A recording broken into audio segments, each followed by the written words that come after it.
Señor en esta hora. Gloria a Dios. ¿Cuántos saben que la palabra de Dios tiene poder? ¿Cuántos saben que la palabra de Dios se aloja en nosotros y tiene poder? ¿Cuántos saben que la palabra de Dios que se aloja en usted abre el entendimiento? ¿Cuántos saben que la palabra de Dios es espada de doble filo que llega hasta los tuétanos? ¡Oh Dios! ¡Gracias! ¡Gracias! ¡Gracias! ¡Hay entendimiento! ¡Gracias, Señor! ¡Aplauda la grandeza del Señor! ¡Sí, Jesús! Bendecimos el nombre del Señor. Gloria a Dios. Pueden sentarse, mis hermanos. Dios está en este lugar. Y Dios te está amando cada día y en cada momento que nosotros nos reunimos. Tenemos mayor entendimiento de su palabra. Gloria a Dios.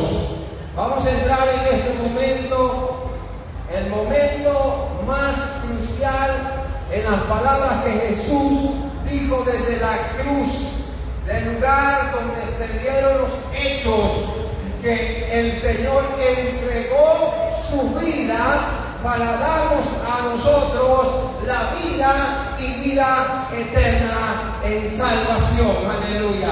Así que desde allí el hecho histórico quedó escrito para que hoy nosotros tuviéramos la potestad de estar reunidos en cada lugar, en cada nación, en cada poblado, en cada momento que usted pueda levantar su mano y agradecerle a Él por las grandes maravillas que está haciendo en su vida.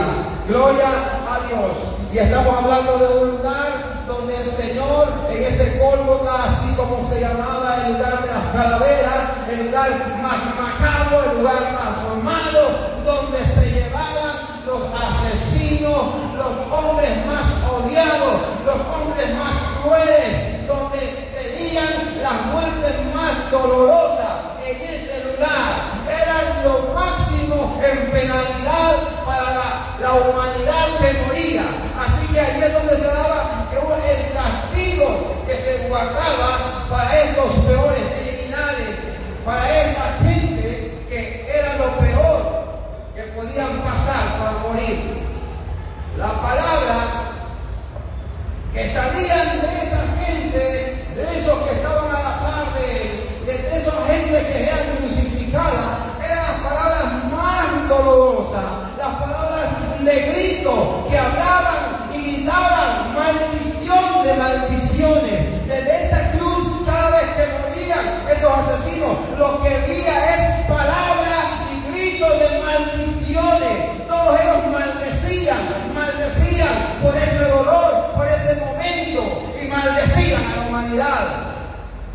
Desde allí se daba una maldición para esa humanidad.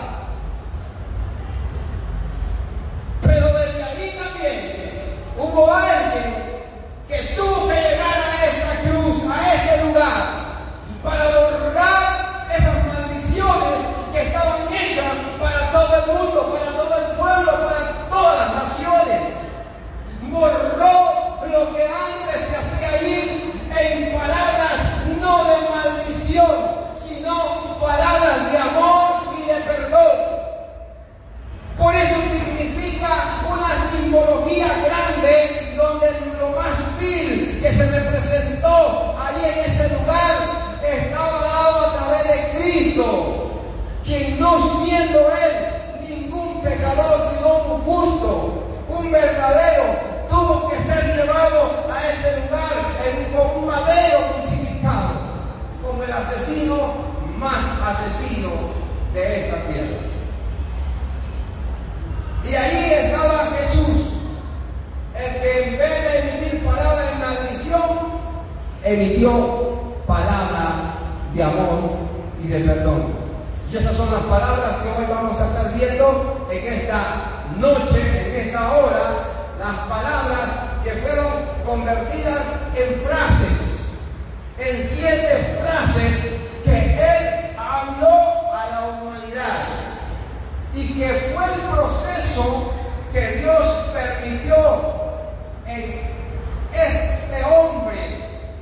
que había venido a la tierra justamente para salvar a esta humanidad. La primera frase se halla en Lucas 23:34, donde él, estando en la cruz, a su lado izquierdo, un asesino, a su lado derecho, otro asesino, él en medio de esto, había algo que salía de la boca de Jesús. La primera frase, las primeras palabras de estas 7 palabras que el Señor está mencionando, estas 7 frases que menciona a través de los 5 evangelios, donde usted lo puede hallar allí en estos libros de los 5 evangelios, fue: Padre, perdónanos, porque no saben lo que hacen. En Lucas 23:34 puede usted repintar esa frase, que fue la primera frase que él menciona desde la cruz. Es la primera frase. Y yo quiero que tengamos algo muy concreto sobre esa frase: Padre, perdónalos, porque no saben lo que hacen. Esta frase tiene un gran contenido. Primeramente, nos está diciendo que Él está pidiendo delante del Padre perdón para todos. Perdón para todos. Esa frase no es únicamente para los que lo asesinan en ese lugar. Esa frase es para usted y para mí. ¿Y cuántos reciben esa frase? ¿Cuántos reciben esa palabra de perdón? ¿Saben? Muchos de ustedes tuvieron esa oportunidad un día para que el Señor les entregara esa frase. Y sean ahora ustedes perdonados. Muchos de los que están aquí ya fueron perdonados. Muchos de los que están aquí ya le aceptaron esa palabra. Y les pregunto aquí, ¿cuántos de los que están aquí han aceptado a Jesucristo como su único Salvador? ¿Cuántos recibieron esa palabra? ¿Cuántos tienen esa palabra en su corazón? Perdónanos, Señor. Y ahí está la palabra del Señor. Pero ante todo, el Señor está dando algo también. ¿Saben lo que dice Lucas o Mateo 5:44? Si nosotros leemos Mateo 5:44, ustedes van a encontrar que Jesús daba sus enseñanzas. Y dentro de esas enseñanzas, el Señor le hablaba y predicaba y enseñaba con ejemplo. Dice esa palabra de esa manera: pero yo os digo, amad a vuestros enemigos, bendecid a los que os maldicen, haced bien a los que os aborrecen, llorad por lo que os ultrajan y os persiguen. Óigame bien, hermano. Eso predicaba el Señor en el monte. Eso predicaba el Señor en la sinagoga. Eso predicaba el Señor donde andaba. Y era la frase que el Señor decía: que amaran a vuestros enemigos.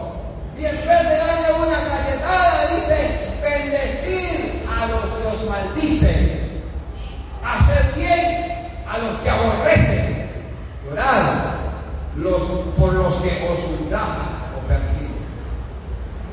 Cualquiera diría, bueno, él lo dice porque no lo ha vivido. Cualquiera puede decir eso. Y eso muchas veces se puede dar acá.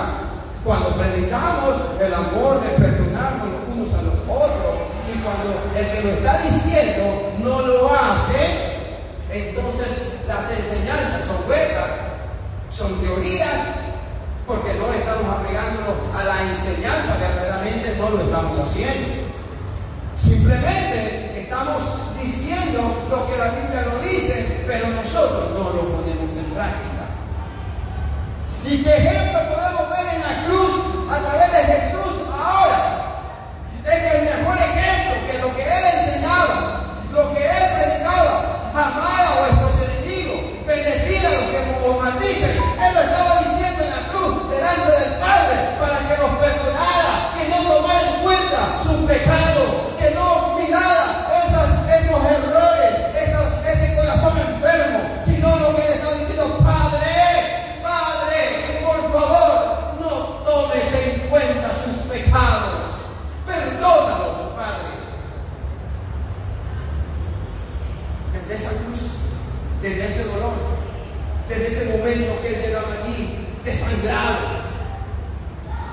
con una corona de espina, latigado, con tanto dolor, cargando una cruz. Tener el ánimo de decir, perdónalo, Señor. Si apenas nosotros, cuando nos dan una mala mirada, ya estamos maquinando cosas y empezamos a tirarle cosas dentro de nuestra imaginación.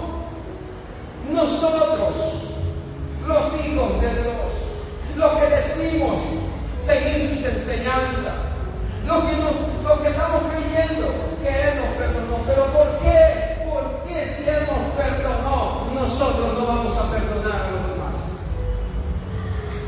Esto es lo que nos dice el Señor. Él perdonó a toda la humanidad. Él lo hizo con toda la humanidad. Y eso es lo que el Señor nos está dando como ejemplo. Perdonando los unos por los otros. Entregando al enemigo bendición en vez de maldición. No maldigas a nadie, porque eso se te revierte. Bendice. No te gusta, pues no te va a gustar. Pero el Señor está diciendo, bendice. Bendice a tu hermano, bendice a tu amigo, bendice a tu vecino, bendice a tu madre, bendice a tu padre, bendice a tu hermano, bendice a tu hermana, bendice a tu hijo, bendice a los que son parte de tu familia y que te han venido. Bendícelos, pues en ellos vas a encontrar amor del que murió por ti. Y Él lo hace todo. Él lo convierte todo. Él hace de maldición, hace bendición. Y esa palabra permanece para siempre, para con toda la humanidad. Estando el Señor en esa cruz, con todos sus dolores, como ser humano, mencionó otra segunda frase.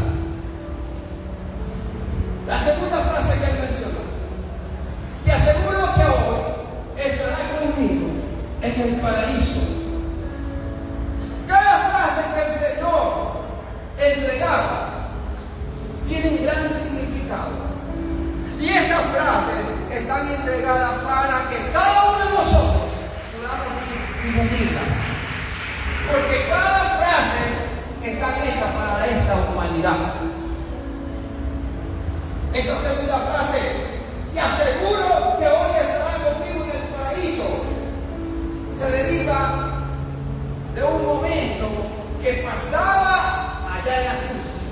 Lucas 23:43 nos habla de esa frase, pero quiero decirles algo, que en esa frase están incorporados los dos asesinos que tiene a la par. A un lado uno y al otro lado otro. A un lado viene, dicen buen ladrón, era un asesino. Pongámosle que estaba de este lado el buen ladrón y a este el mal ladrón. Son maneras de llamarlo.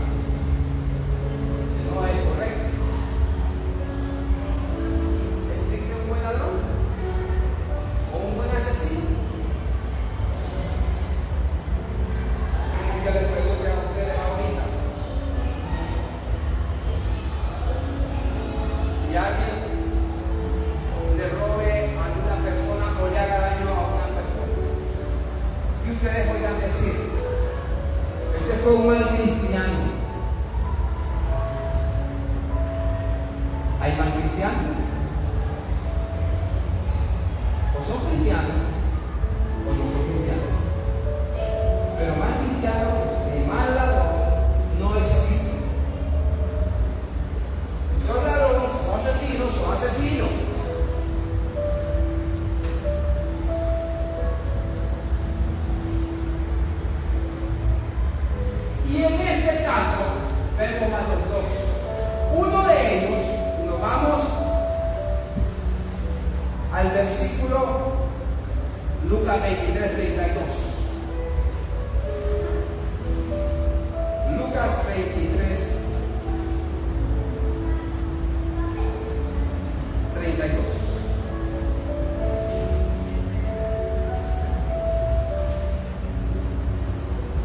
Llevaban también con él a otros dos que eran malhechores para ser muertos.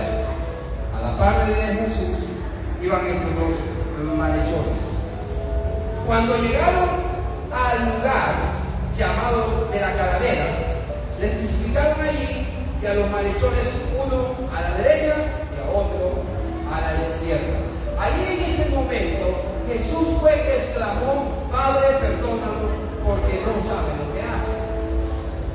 El perdón estaba para todos, incluía a ellos. Pero dice en el versículo 39 de Lucas 23, uno de los malhechores que estaban colgados le injuriaba diciendo: si tú eres el Cristo, sálvate a mí, a ti mismo y a nosotros.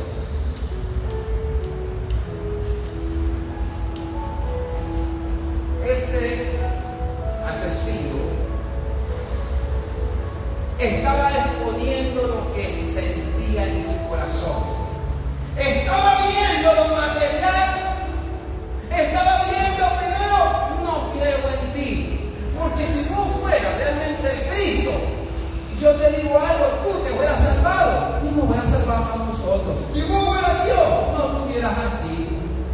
La mente, la lógica humana que se da en el ser humano muchas veces se pone de manifiesto en todo lugar.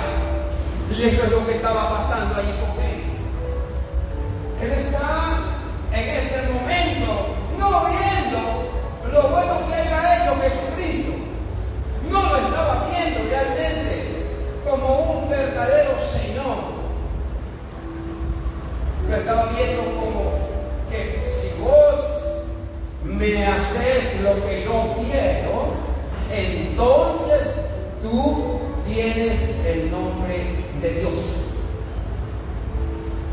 ¿A cuánto el diablo le dice?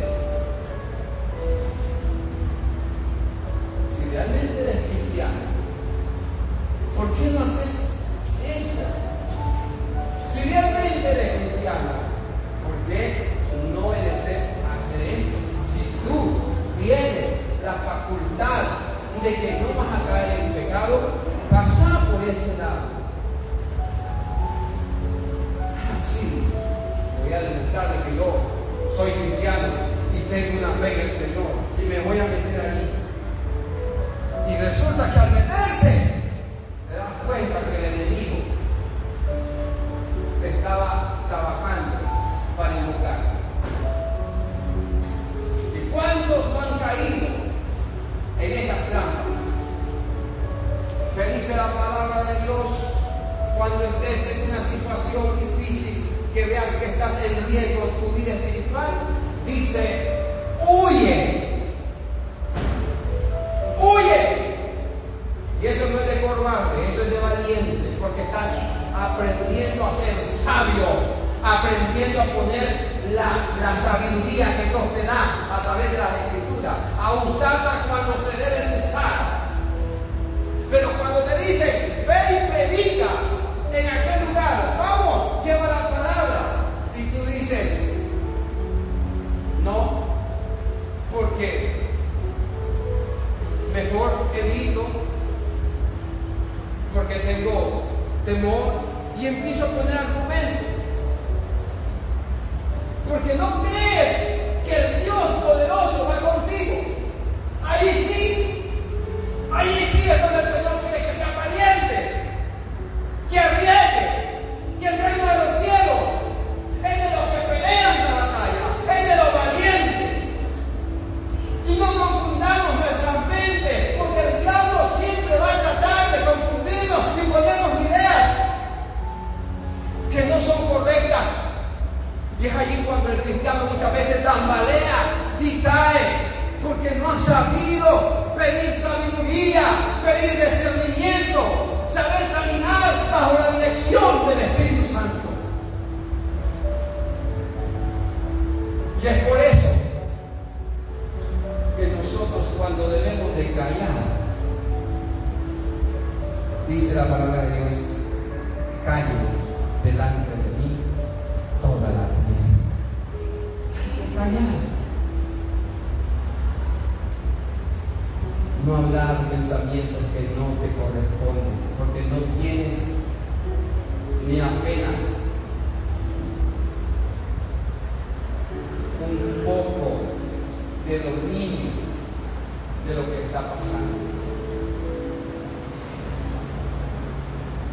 el ladroncito el asesino,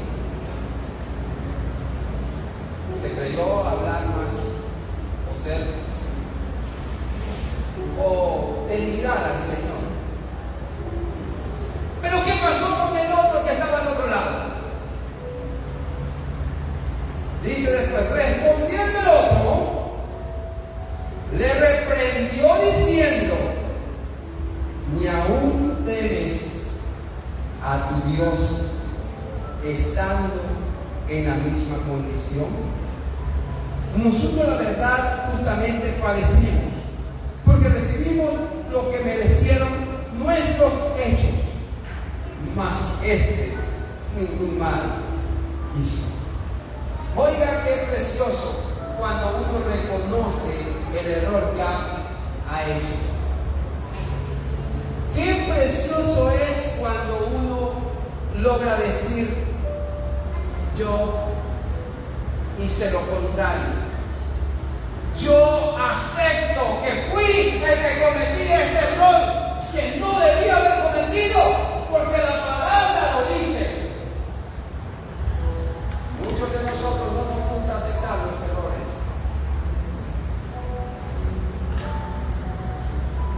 Y nos quedamos en nuestro entendimiento. Pero, ¿qué es lo que conmueve a Jesús ahora? Hablar la segunda frase, la segunda palabra. ¿Qué es lo que conmueve? Y ese hombre le dijo a Jesús: miren qué frase tan pequeña. Acuérdate de mí cuando vengas en tu reino. Yo no sé si analizas esa frase. Acuérdate de mí cuando vengas en tu reino. Clase de poder de palabra la que estaba entregando este hombre. ¿Saben lo que puedo ver ahí? Una palabra de fe, de creer al Señor. Oiga, a este hombre nadie le había predicado nada. A este hombre nadie le había dicho cómo iba a ser lo que el Señor tenía en planes, como a muchos se nos ha predicado. Pero dice la palabra que él dijo, y esta palabra, oiga bien una vez más, dice: acuérdate de mí cuando vengas en tu reino. ¿Qué espera usted? Pregunto, ¿qué espera usted en este tiempo? ¿Qué espera usted? Dígame, ¿qué espera usted en este tiempo?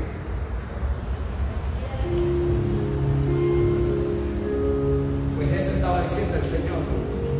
Cuando vengas en tu reino, cuando tú vengas, te estaba diciendo: tú eres el Cristo, tú vendrás, tú harás lo que tienes que hacer, lo que el Padre te mandó a hacer. Yo sé, yo creo que tú eres el Salvador de la vida. Bueno, me da aplauso, porque yo creo que no merece aplauso. Esas palabras fueron mi honra hacia Dios. El Señor se conmovió de esas palabras. ¿Y qué le dijo el Señor? Te aseguro que ahora estarás conmigo en el paraíso. Vio en el corazón del Señor, vio que él sí creía, vio que él sí creía. Por eso le decía al compañero: tú que estás en este lugar, tú que estás aquí y que tú has hecho tantos males, no tienes un corazón que se doblega al Dios Todopoderoso.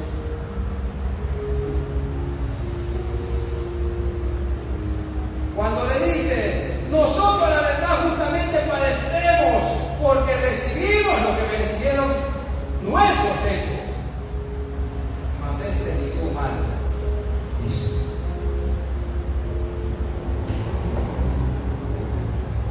Por eso la comparación de este hombre se pone en esta mañana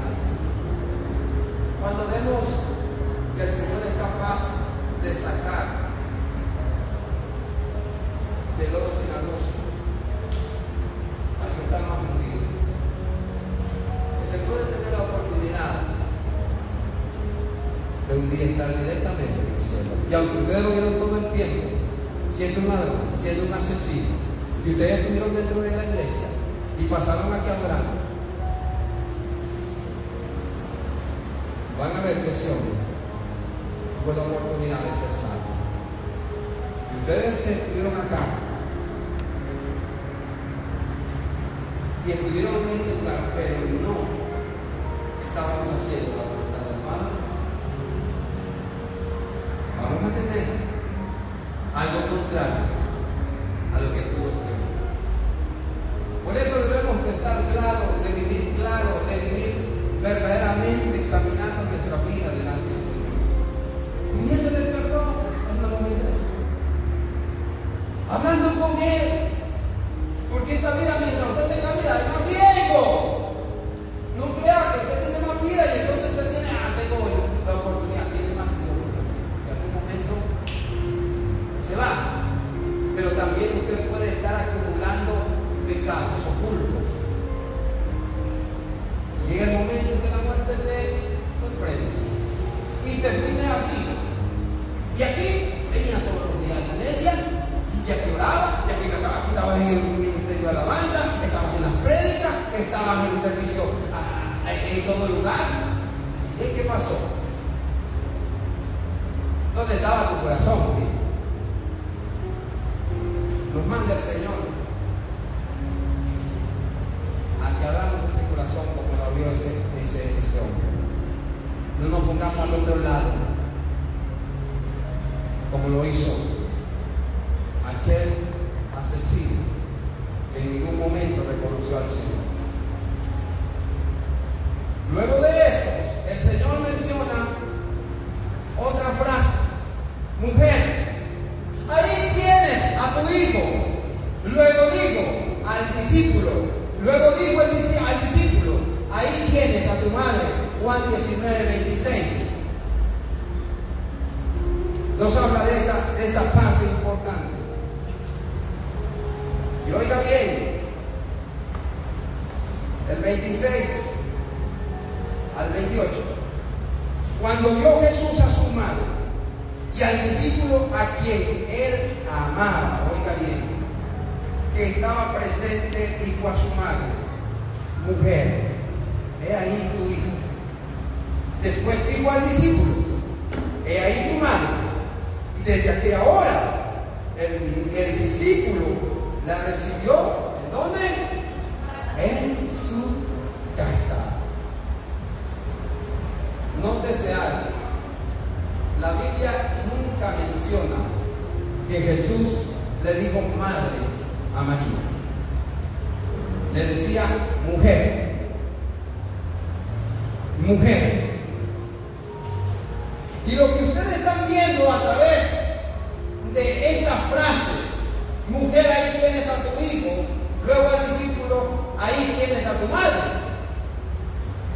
es una aplicación en el seno familiar. Jesucristo no tenía a María como una madre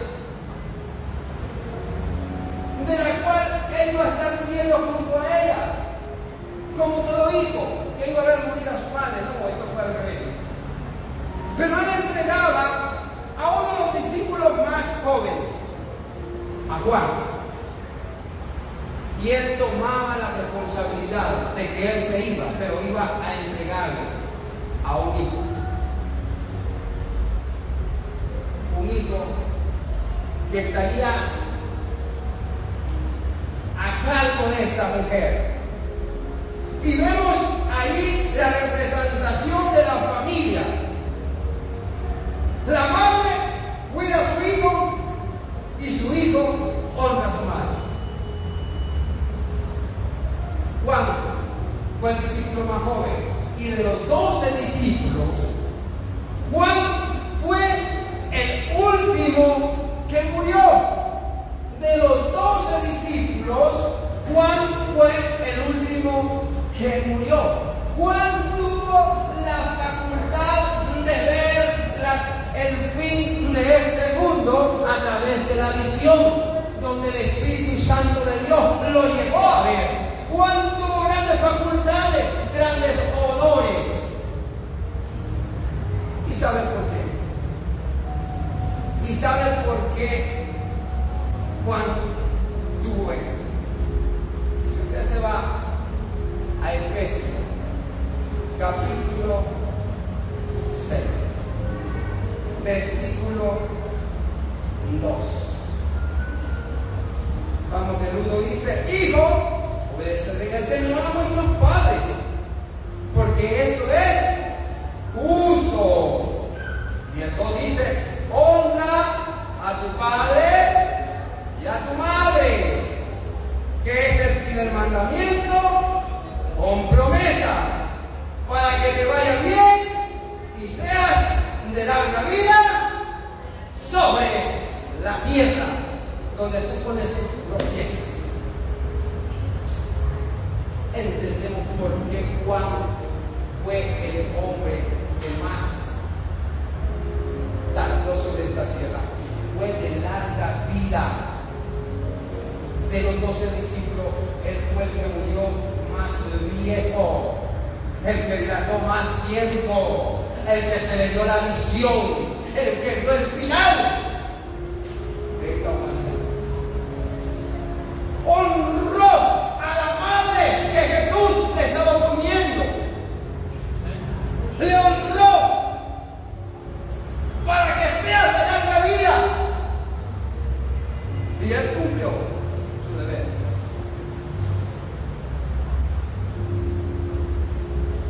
Juan de seguro vio la muerte de María y era así.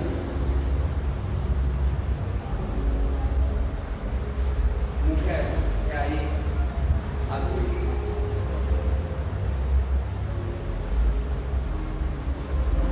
Es importante amar a nuestros padres, honrarlos, entregarles a ellos todo el apoyo que hay que dar. Con hijos que se entregan. Eso es lo que el Señor está diciendo a cada uno de nosotros. Porque yo estoy viejo y mi padre está viejito. ¡Hónrelo más! Entre más viejitos, más hónrelos. No porque ya va a salir de la manga o de la falda de mi madre y mi padre. No. Este mandamiento es con promesa. Y hay que cumplir. Y luego le dice una cuarta frase. En un momento de dolor, en un momento que las cosas ya se estaban sintiendo y aquello era agonizante. Elí, Elí, lama sabachthani, significa Dios mío, ¿por qué me has desamparado? Aleluya. Una frase dolorosa. Mateo 27, 46.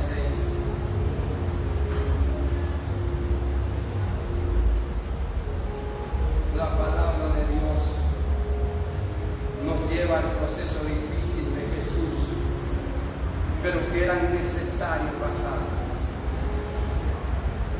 27, 46, donde Mateo dice: cerca de la hora novena, Jesús clamó a gran voz diciendo: Eli, Eli, lama sabachthani. Eso es: Dios mío, ¿por qué me has desamparado? ¿Quién podemos hallar en esa frase tan dolorosa que lo hablamos en arameo? Y aquellos que no entendían el arameo, se está llamando a Elías para que le den ayudar.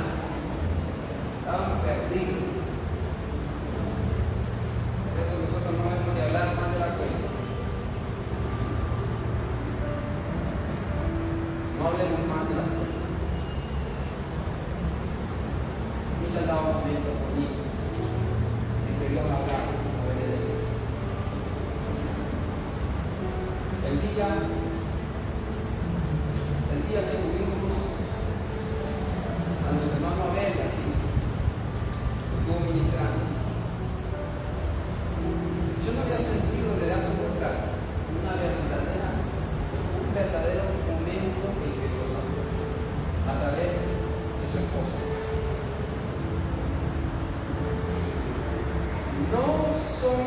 palabras inventadas. Y hay que tener cuidado. Entonces venimos diciendo, oyendo frases de algunos ahí que vienen y hablan frases que todo el tiempo están hablando. No juzgue, simplemente su corazón no lo siente. Usted tiene que regresar. Pero el Señor habló a través de esta sierva, esta mujer, a este pueblo. Yo no sé cuántos pudieron captar esa palabra que no se entendió bien, pero que luego el Señor la transformó para el entendimiento, como dice Pablo, de su pueblo, para edificación. Yo le pregunto, ¿cuántos recibieron esa palabra? ¿Cuántos recibieron esa palabra? No es para darle la gloria al Señor. Claro. Y cuando el Señor habla, uno puede discernir ese tipo de palabras. Y escuche, ponga atención y haga. No es emocionalismo. Cuando es de Dios verdaderamente las cosas, el Señor es muy serio, van a fluir en nuestro corazón. Y allí vemos a un Señor, Dios mío, ¿por qué me has desamparado? Frase de dolor. ¿Qué se vive en ese momento con nuestro Señor Jesucristo? Allí no es que el Señor, no que el Padre se había ido totalmente, no. Lo que se estaba haciendo en ese momento es que se estaba dejando al Jesús humano, al hombre, que iba a sentir todo el dolor, que iba a sentir todo el peso que venía sobre él, que lo tenía que vivir aunque al Padre le doliera, pero el Padre no podía poner mano sobre él. Habrán estado en algún momento en que a ustedes miren que de repente a sus hijos los doctores lo están operando y están aquellos niños llorando, lo están inyectando, no sé, y lo ven derramar lágrimas y no hayan cómo hacer y ustedes solo se quedan, pero no pueden hacer nada. Quisieran quitarle la inyección, quisieran quitarle el bisturí, quisieran, pero no pueden.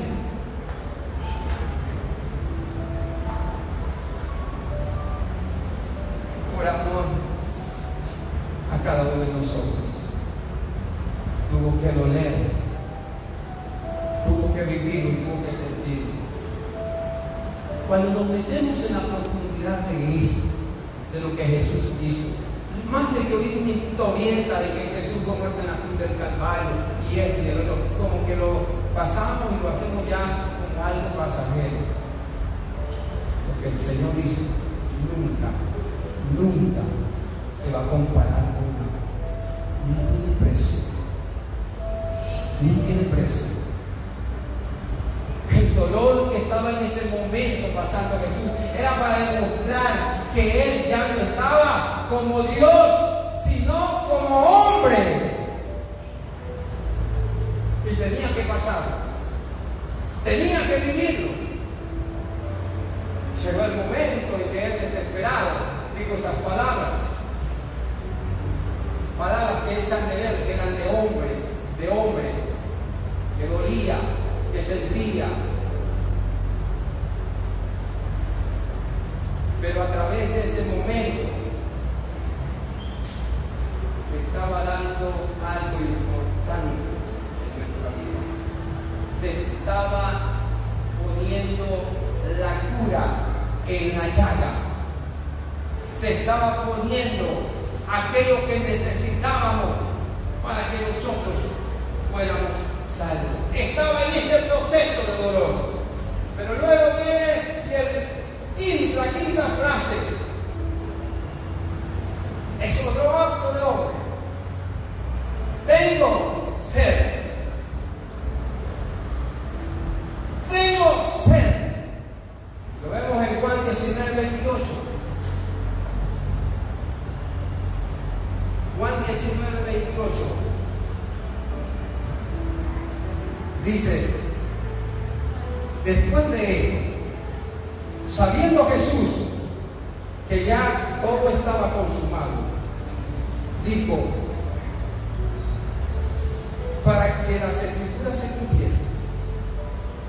tengo sed.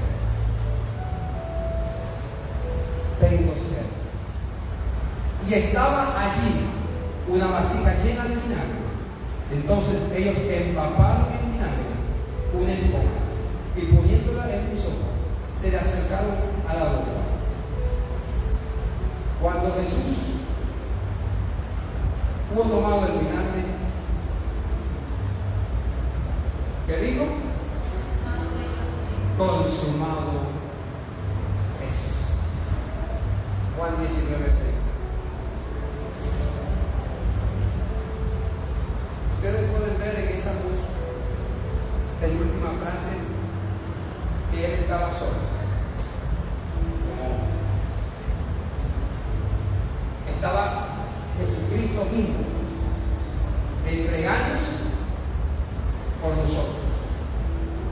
Pero él decía en ese momento, consumado es. Esta sexta palabra, es decir, él le decía al Padre, Padre, aquí estoy, he venido cumpliendo el proceso. Y esta parte de dolor, de muerte, ya queda consumada. Aquí estoy, Señor. Y luego dice que el Padre, él le dice en Lucas 23:46, Padre, en tus manos encomiendo mi espíritu. La frase desierto. Lucas 23:46. Entonces Jesús, clamando a gran voz, dijo, Padre, en tus manos encomiendo mi espíritu. Y habiendo dicho esto, ¿qué pasó? Expiró. Por eso decía, consumado es. Antes que él muriera, ya él lo había dicho. Consumado es porque él sabía que se acercaba el cierre definitivo. Me encomiendo en tus manos, Padre. Es una oración que él entregaba su espíritu. Y es lo que el Señor espera de nosotros el día que nosotros tengamos que partir del mundo. El que nosotros nos pongamos en las manos del Señor, que encomendemos nuestra alma, nuestro cuerpo y nuestro espíritu al Señor. No es que usted el día que vaya a morir, entonces a ese día me voy a arrepentir. No. Es que mientras usted esté aquí, usted que conoce la palabra, usted que tiene vida, encomiende su alma, su espíritu, todo su ser al Señor. ¿Cómo lo encomienda? Haciendo como Él dice en su palabra. Porque no sabemos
miembros de la iglesia han visto la muerte? ¿Cuántos cristianos han sido accidentados y han visto muertos? Algunos dirán, ¿cómo? Si estamos hablando de que vienen de la iglesia. No entiendo eso. Nosotros no lo entendemos, pero sí es lo que quiero.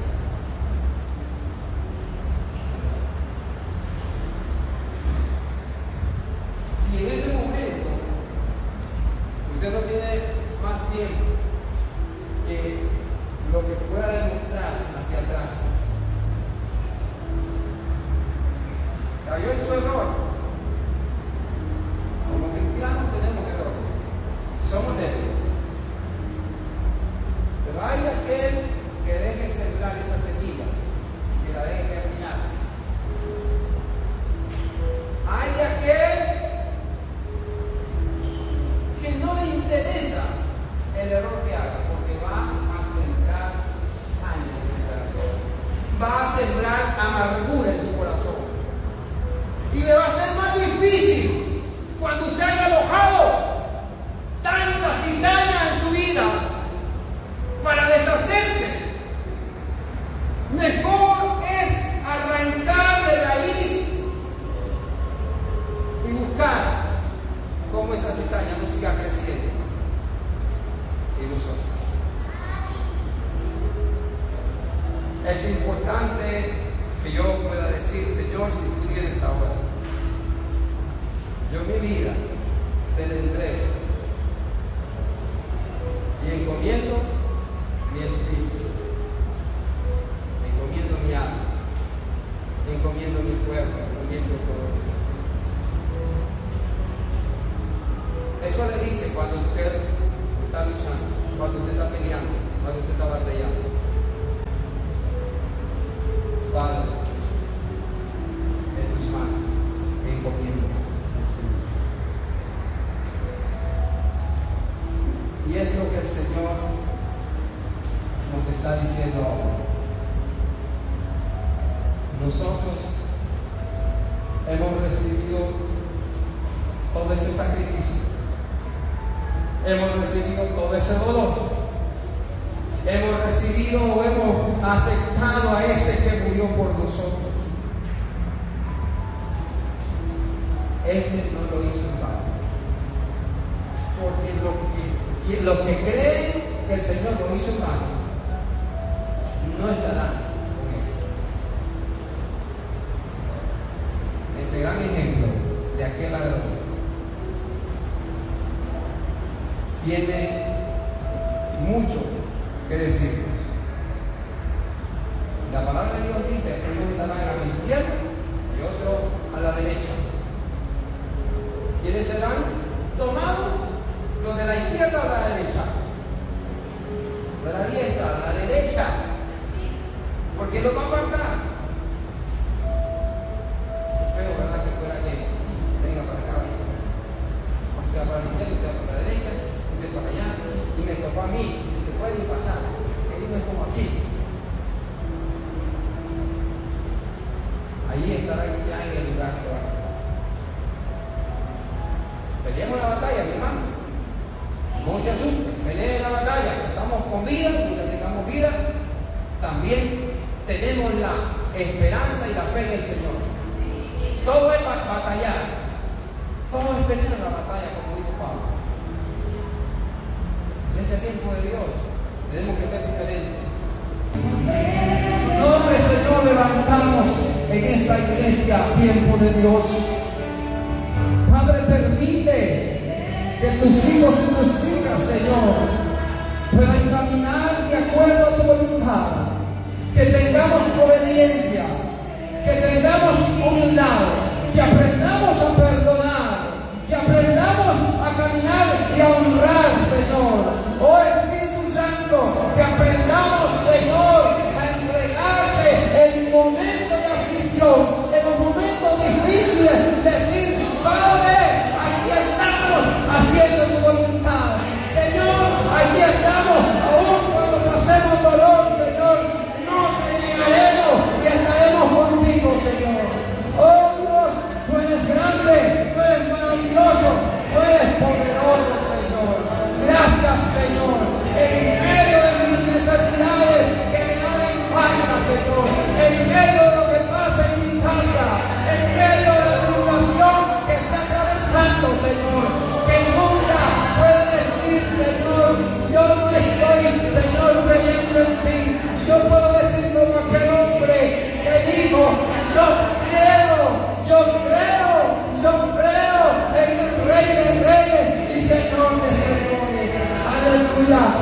Gracias, Espíritu Santo, por este pueblo.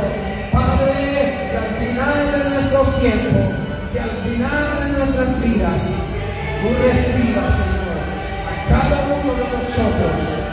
Oh Dios, que cada uno de nosotros tenga un nombre inscrito allá en los cielos. Cada uno, Señor, pueda reflejar su nombre en los cielos. La gloria sea para ti, Señor, porque aquí, Señor, hemos visto tu gloria. Gracias, Señor, en el nombre de Jesús.